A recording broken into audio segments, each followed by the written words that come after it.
You want to be in control so badly about how things turn out, right? You want to be, for example, and the money and the bill is like the first thing that comes to my mind. And it's like what's resonating with me right now. You're looking for how you're going to get that next bill paid. You're concerned about it. And you're sitting here like, okay, I'm going to do this. I need to figure out what I'm going to do next to find that money to pay that bill. Where am I going to, where am I going to get the money from? You know what I'm saying? Like, what you're going to do.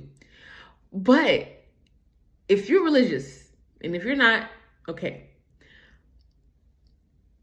If you're present and you let go of that worry because it's not serving you. Is it serving you? No. Unless you know a definite way of making that money. And of course, if it's in a good, healthy way of making the money. But unless you know another way of making the money, there's no reason for you to be stressing about it, right? That money is going to come, but you have to believe it's going to come. It's not going to come if you don't believe it. So if you let go and let God, that money will come to you in a mysterious way. Trust me, it will come to you in a way that you don't expect it. And that's because you are in the present. You're not worrying about the future. You're not worrying about the past. You are concerned about the present. Because in the present, it's like this is when things are being created. Things are being created in the present. Like right now, as we're working right now, as me and you are talking, or I'm talking to my screen, I'm working in the present. I'm thinking about now, right? I'm hearing my heat, my HVAC come on. The light is beaming down on me. I'm looking at myself on the camera, even though I'm I'm hoping to get this message out to the rest of the world, right? You need to be present. I'm telling you, once you're present, everything that you want is going to come right to you. But of course, you have to be present. You have to think the right things. You have to think positive thoughts. Don't judge people. I mean, and it's crazy because I'm not a super religious person. You know what I'm saying? I wouldn't even call myself like a devout Christian, but I understand the purpose of why the Bible is telling you to do the things that it's telling you to do. To be a good person, to think good thoughts about people. Don't judge other people. Because those are negative thoughts that cause negative vibration, that attract negative things. Your thoughts attract things, your thoughts become things. You don't want to think negative thoughts, man. You don't want to be bad. You don't want to cause harm to other people, because guess what? The karma is a real thing. Karma is a real thing. I have seen karma happen in real time. And karma really only works when you let go of the outcome. Let go of the outcome. Let go of our outcome. Good things literally do come to good people. But you can't think about all the things that you consider bad, the bad things happening in your life. You can't think of them as bad things. Think about them as lessons. These are things that I need to grow from. These are things, what do I need to get from this? This experience happened to me for a reason. I mean, nothing happens coincidentally. There's no such thing as coincidence. There is no such thing as coincidence. I mean, there are forces in nature that would let you know that. Like sequences, right? I'm into stocks, right? So Fibonacci, if anyone knows about Fibonacci, you understand that literally things happen in a pattern. Like there are patterns of things that happen in nature that can be reflected in the stock market. So it makes you question, do things really happen in by coincidence. No such thing as coincidence. So everything that happens to you, you have to think about it and say, what can I gain from that? What can I learn from that experience? This happened to me. What can I get from it? Why did it happen to me? Okay, so for example, let's say relationships. Relationships, right? You are consistently getting, a same type of treatment from different men. At some point, you have to question, why is that consistently happening? Or who is the common denominator? It's you, right? But why is it? Somehow, some way you're attracting these people. Somehow, some way you're attracting, not even relationships. Let's give another example. Even in real world, as a business owner, there are people that will work for me, and there have been times where I would get the same type of responses from different types of people. I mean, it could be cleaners, contractors, anybody, like literally anybody. It usually would be the same type of responses. And I would always say to myself, not that, oh, people are crazy, people are evil, why is it da-da-da. No, I always said to myself, what is it that I'm doing that's causing these people to respond to me the way they are? Right? It could be business partners. It could be, like I said, contractors. It could be house cleaners, because I have Airbnb businesses that I have out here as well. It could be anybody, and it would always be the same type of responses. And I had to think to myself, what is it that I can learn from this? What can I do to change the situation, prevent it from happening again? Right? What can I do to prevent something from happening again? You learn from the past, right? And then you prevent it from happening in the future. So you never think of bad things as, oh, these are unfortunate circumstances. These are things that, oh, I don't want, why is this always happening? Why is this that? No, think about, what can I learn from this? What can I learn from this experience? What can I gather from this to prevent it from happening again? To make me a better person, to make me the divine me, the divine self, the person you're supposed to be.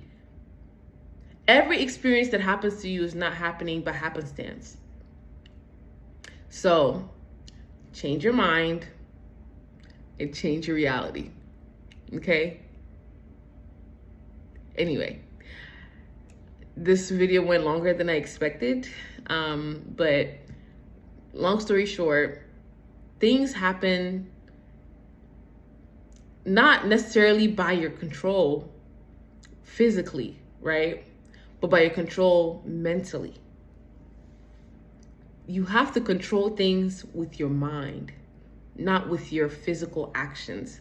Because physical actions is the 3D reality, right? Your mind goes beyond that. Your mind literally transcends beyond that. Transcends beyond the 3D. So I was just having a conversation with my brother today about how your thoughts become things. Okay.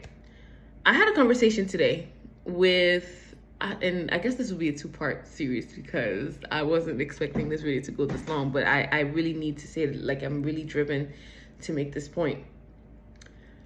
I had a conversation with an Uber driver today. And he was telling me that, and this is, I have been in the health field most of my life. So this is something that I know, but it never really clicked with me, right?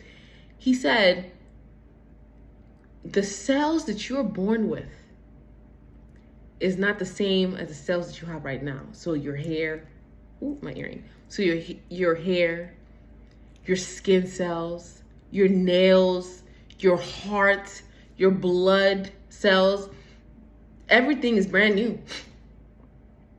You can't go back in the past and look at them and compare them.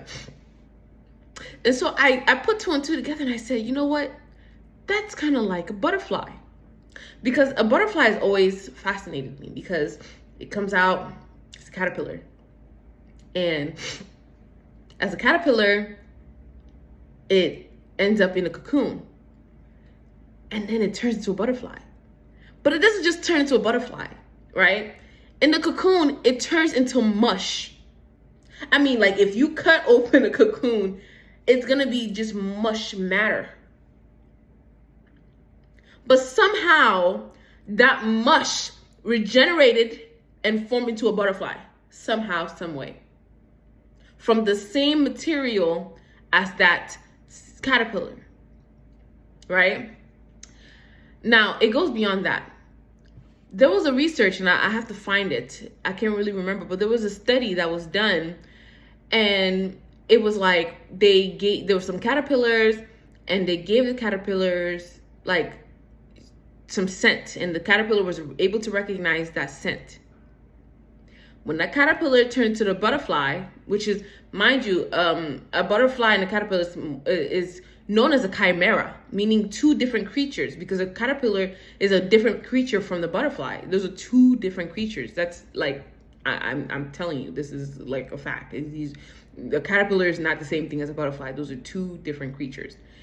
And somehow, some way, when that caterpillar turned into a different creature, such as the butterfly, and it's a different creature because remember, it's mush in that cocoon. It's mush, right?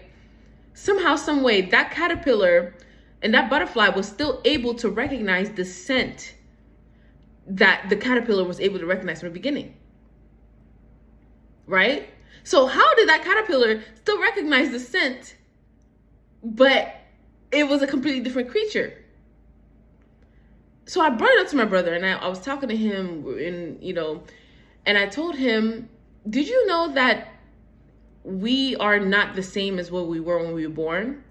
And he made a point to me. He said, but what about your brain? What about your brain? Of course, your brain grows in size, right? But your brain is not replaced. The same brain that you have, it grew in size. More neurons were added to it. Maybe some died. But neurons last a long time. You have the same neurons. So when you think about it, right? Because your neurons is what's needed for you to have these senses, right? Your sense of smell, your sense of sight, your sense of touch, your senses, your five senses are based on your neurons, right? Your neurons. And so that was like a mind blowing to me, because think about it. Your thoughts, you think things, right? You think things, and your neurons are the connection between your cells.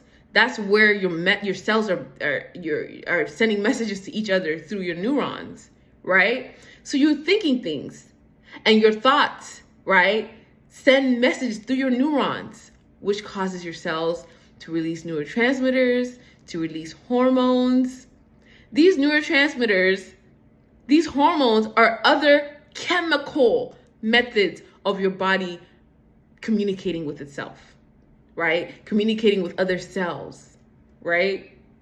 So your thoughts end up manifesting, right? These neurotransmitters to your cells, and your cells end up reacting to them. So when you have depression, anxiety, or you're jittery, or you even making involuntary or voluntary movements and actions, it's because you thought those things.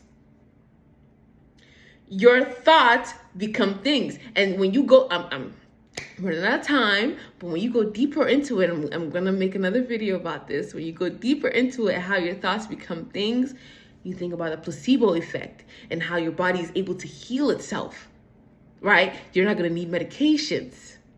Anyway, so thank you guys for watching my video. Thanks for getting this far. Okay, I'm going to get deeper into it in another video, but thanks for watching. Bye-bye.